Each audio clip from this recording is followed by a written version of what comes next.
என்ன நினைக்கிற? எங்க அம்மாவை பார்த்து சிட்டுங்கிற, சிட்டு சட்டு செய்யறங்கிற. Be careful. நாய் சேட்டை செய்யறானா? அடியே நாய் சேட்டை பொம்மதாதி. அப்படியே என்ன நினைக்கிறா சப்பாத்தி?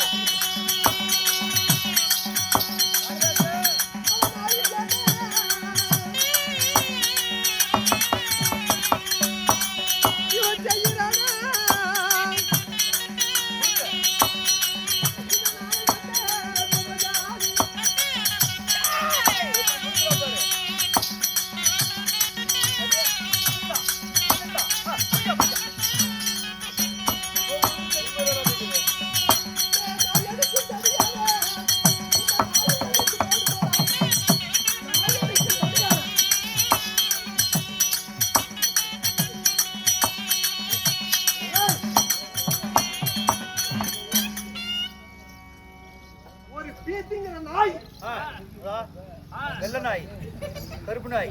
அந்த நாய் மாதிரி இவன் நாய் சேட்டை செய்யறான். நாளை கெட்ட பொம்மதாதி. டேய், நாய் அடிக்கிற தடியில, நாய் அடிக்கிற தடியில தட்டி அடிச்சு போட சொல்றேன். இந்த நாயை அடித்து போயிதான் ஓட்டும். அல்ப பாட்டியா? இன்னும் அல்ப பத்தி போறைய பாத்தியா? டேய் கிட்ட வராத. நாயா? கிட்ட வராதடி. ரொம்ப பொல்லாதங்கறியா? ஆமா. ஆனா செம்பேரி போயிரு. நாய்க்கு எத்தனை பழி இருக்குன்னு உனக்கு தெரியுமா? நாய்க்கு பழி. பீத்துங்கிற நாய்க்கு என்னடி பழி? அடடே முட்டாள் பாண்டியா, டே முதல பாண்டியா, டே பண்ணி பாண்டியா. நாய் பழி 6 பழிடா.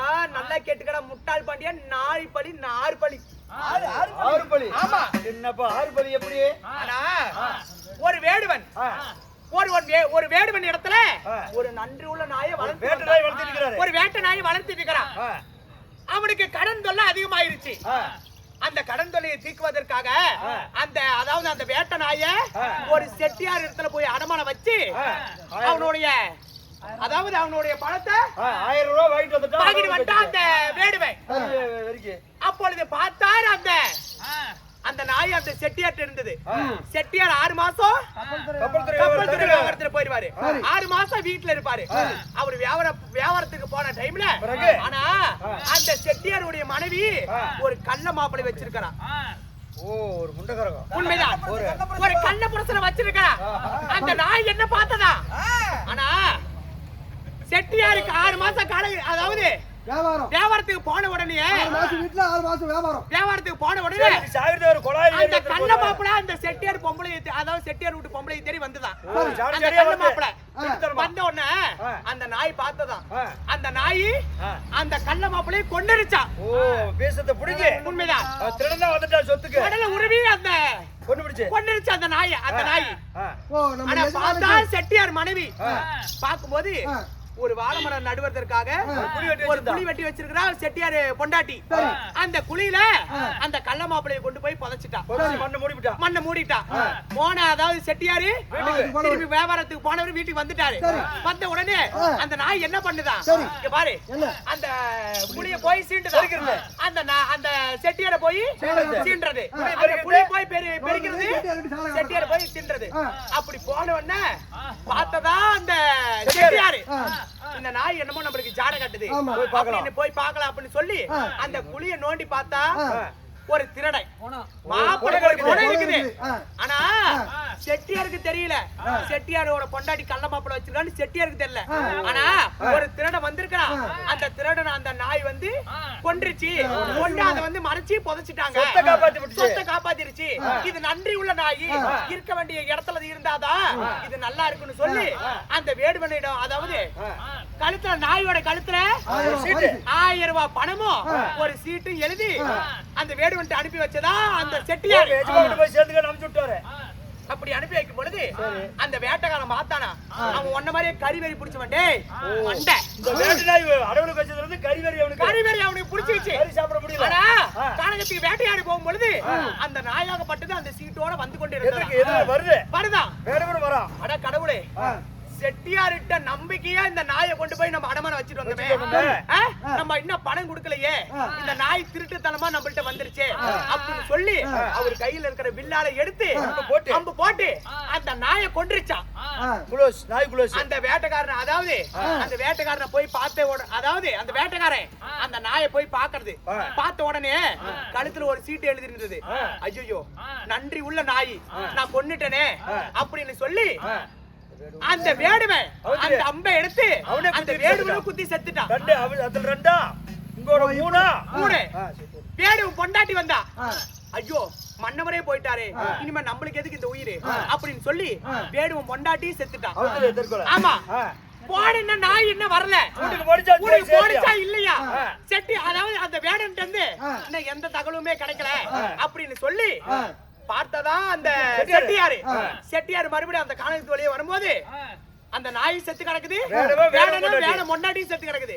ஐயோ நன்றி உள்ள ஜீவன், எல்லாருமே செத்துட்டாங்களே, இனிமே உயிரோட நம்ம என்ன பண்ண போறோம் அப்படின்னு சொல்லி அந்த அம்பை எடுத்து அந்த செட்டியார் செத்துட்டான். மொத்தம் 5. செட்டியார் கொண்டாடி வந்தா, போன கணவர் இன்னும் வரல, என்னது ஏதோனது தெரியல அப்படின்னு சொல்லி அந்த காணகத்து வழியே வரும்போது நாயி செட்டியாரு அந்த வேடு கொண்டாட்டி எல்லாரும் செத்து போயிட்டாங்க. இவங்க எல்லாம் செத்ததுக்கு அப்புறம் நான் உயிரோட இருக்கணுமா அப்படின்னு சொல்லி அந்த அம்பை எடுத்து செட்டியார் கொண்டாடி குத்திருச்சான். அப்படி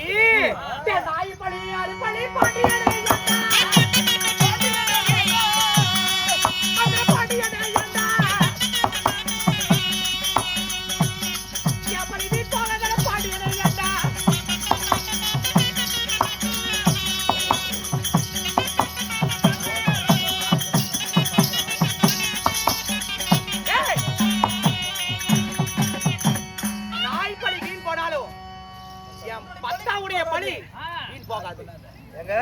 ஆமா பிடிச்சா பாப்பா, எனக்கு ஒரு சந்தேகம். டேய் டேய் நான் நவுந்துட்டா போச்சு. ஏய் ஒண்ணு அங்க கடிச்சினா முடிச்சோட புடுங்க. 16 வயசு போடுமா?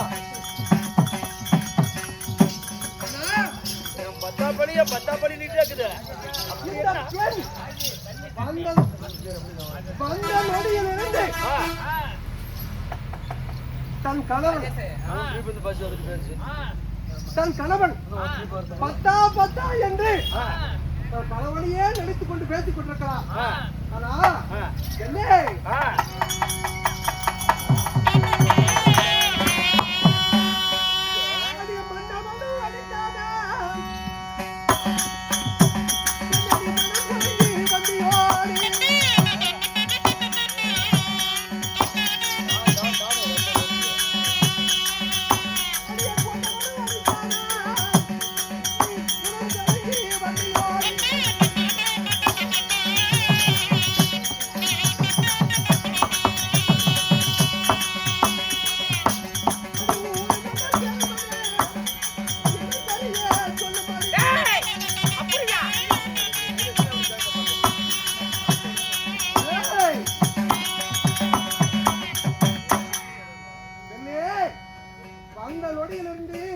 கணவன் என்று பெயரை சொல்கிறாயே, நீ எந்த ஊரு எந்த தேசம்?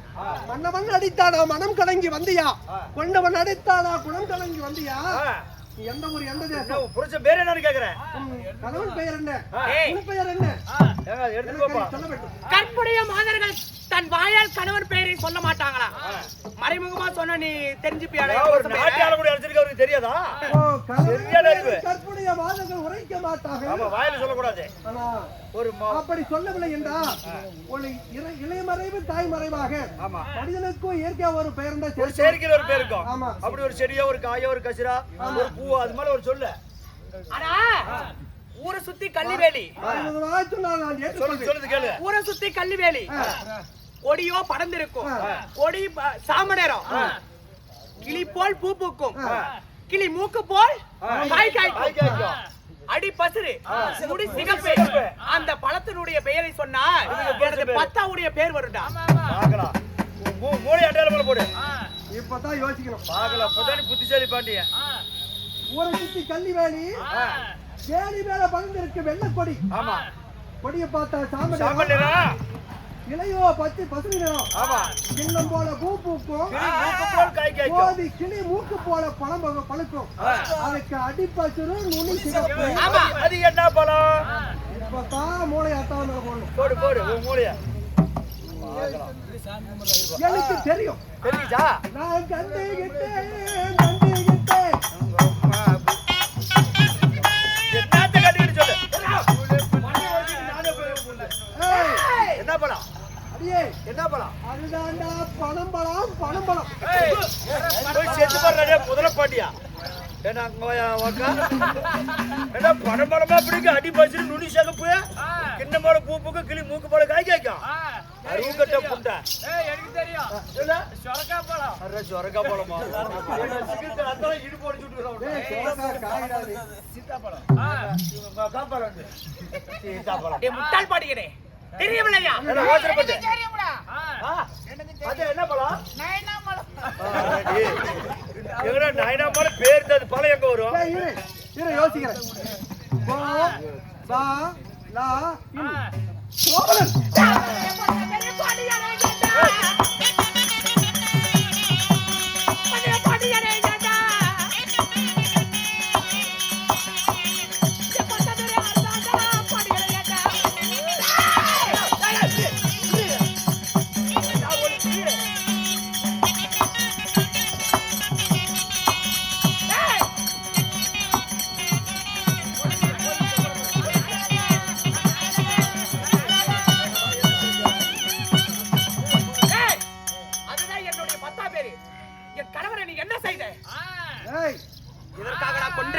அவன் தவறு செய்தால் அதற்குரிய தண்டனை அவனை கொலைக்களவு செய்தேன். அது என்ன தவறு? ஆனா என் தந்தையார் யாரு? யாரடி? அவருக்கு யார் தெரியுமா?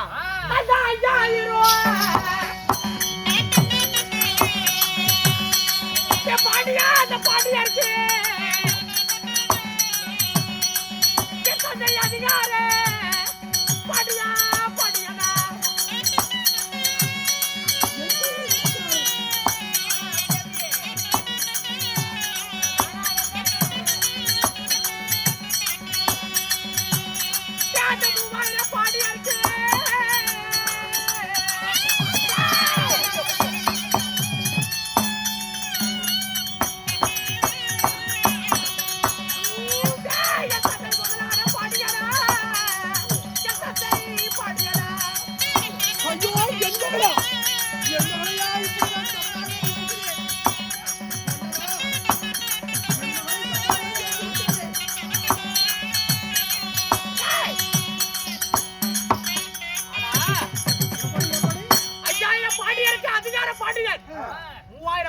முதலான பாண்டியன். அந்த பாண்டிய மன்னர்களை 7 மனைவிக்குள்ள இளைய பெண் கோபலிங்கம் என்னுடைய தாயார். என் தந்தையாரோ பாண்டிய மன்னன். ஆமாண்டா. மாலை சுட்டு பிறந்தா மாலைக்காவது, கொடி சுட்டு பிறந்தா கோட்டிக்காவது ஆத்தல விட்டேன். ஆத்தல விட்டல்ல? தகாத பிள்ளைன்னு என்ன தண்ணியில விட்டியே. அந்த குழந்தை நான் தான் கண்ணகி. கையில தரிசல மோட இறந்து வந்திருக்கும் கூடிய கண்ணகி நான். அம்மா மகள் என்று பாராமே கண்ணகா.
கேளுங்கள் சபையார்களே, நான் கண்ணகியாகப்பட்டவள். ஆனா என் கணவனை திருடன் மறவன் கல்வன் என்று அவனை கொலைக்களவு செய்து விட்டாயே. ஆனா ஒரு சிலம்பை திருடி விட்டான் என்று ஆனா என் கணவனை மடித்து விட்டாய். ஆனா உன் கோவிலை மனைவி காய்ச்சலமே முத்து பறவர்கள். ஆனா என்னுடைய காய்ச்சலமே மாணிக்க பறவர்கள். ஆனா அந்த சபையிலே அந்த சிலம்பை உடைத்து காட்டுகிறாள் கண்ணகி. ஆனா அப்ப மகாராஜா நான் தவறி ஆராயாமல் தீர்ப்பு வழங்கி விட்டார். அதனால கல்வனும் அவரே அவரே என்று தானே கல்வன் என்று தன்னைத்தானே உயிர்வதை செய்து கொண்டு ஆனா இந்த கண்ணையாகப்பட்டவள் இந்த தென்மதுரையை பற்றி எறியும் என்று சாபத்தை கொடுத்து விட்டு அவ தெய்வமாகிறார். மதுரையே எரித்து விட்டார். கேளுங்கள் சபையோர்களே, சபையோர்களே, இவ்விதமாக கோவலர் சரித்திரம் கடைசியில் இருக்கிறத கண்டிக்கு ஆர்ப்பாட்டமாகிய நாடகத்தை அறிந்தவரை ஆடினோம் பாடினோம், கண்டோர் பார்த்தோர் கண்டு கிடைத்தோர், நாடை விட்டு புண்ணியவான்கள் ஊர் பொதுமக்கள் அனைவர்களும் இந்த சன்னாட்சி முனிவன் அருள் பெற்று சீரோட சிறப்போட சிரிஞ்சா வாழ வேண்டும். நம்முடைய கோவல் நாடகம் முட்டிட்டு அனைவரும் சென்று வரலாம். இன்னும் நாடகம் வேணா விசிட்டிங் கார்டு செல்போன் நம்பர் இருக்குது. பட்டிமாபுரத்து ரெட்டியார் வாத்தியார், நல்லமல்லி அருமணி வாத்தியார், மாதேஷ் நாடக சபா நல்லூர் நம்முடைய கலைக்குழு அறிந்தவரை ஆடிய நாடகத்திற்கு பிள்ளையிருப்பு மன்னிக்கவும். இன்னும் விசிட்டிங் கார்டு செல்போன் நம்பர் குறைந்த வாடகையில் இருந்து கட்சிகளோடு எங்களோட சேமஞ்சண்டை, இன்னும் நலத்தங்க, ஹரிச்சந்திரா, மாற்றாந்தாய் குடும்பம், நாடகம், மகாபாரதம், ராமாயணம் இப்படி தெரிந்தவரை நடத்தி கொடுக்கப்படும். நம்முடைய பச்சைமலை அண்ணா அவர்களுடைய தலைமையில பொதுமக்கள் ஒன்று சேர்ந்து இந்த நாடகத்தை அழகு செய்கிறார்கள். சிறப்பாக இருந்து செல்வ சிறப்போடு சேரி அவளை எல்லா மனையோட வேண்டுகின்றோம். எங்க நாடகம் இருக்கிற 10 பேராவது கொஞ்சம் ஜோரா கும்பிட்டு பார்க்கலாம்.